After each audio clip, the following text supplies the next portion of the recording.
Samantala, natigil sa pagtatrabaho sa isang catering ang ina ni Lia na si Mona para alagaan ang anak. Pero kahit gaano pa raw kahirap, kaya niyang tiisin para madugtungan ang buhay nito. Nilalaban ko rin. Hindi ako magpapakita umiiyak. Pagkaharap ko siya, ako lang talagang nagdadasal ako. Manata ako linggo-linggo na makarecover talaga siya. Minsan, kala mo tumatawa lang ako pero nahihirapan ako pag nakikita ko siya. Alam mo yun, hirap din siya eh. Sabi ko ako hindi mo na kaya. Talagang pinagkalog ng Diyos na unin ka na. Isa nahihirapan ka, okay lang sa akin. Pero hindi siya bumibitiw eh. Malaban.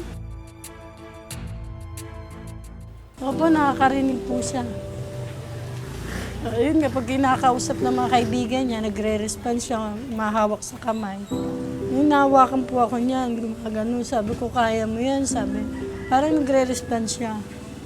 Oo, mama, sabi niya. Talagang, kasi kung talagang gusto niya bibitaw lang yan eh. Hindi eh, malaban talaga.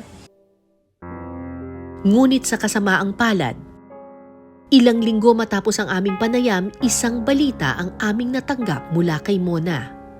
Pumanaw na si Lia. Hindi talaga maganda yung nakainom ka na, tapos magmumotor ka pa. Kung ngayon sa isang iglap, wala, sabi kong gano'n. Talagang gano'n siguro. Nakatadhana sa iyo, wala tayong magawa kundi tanggapin.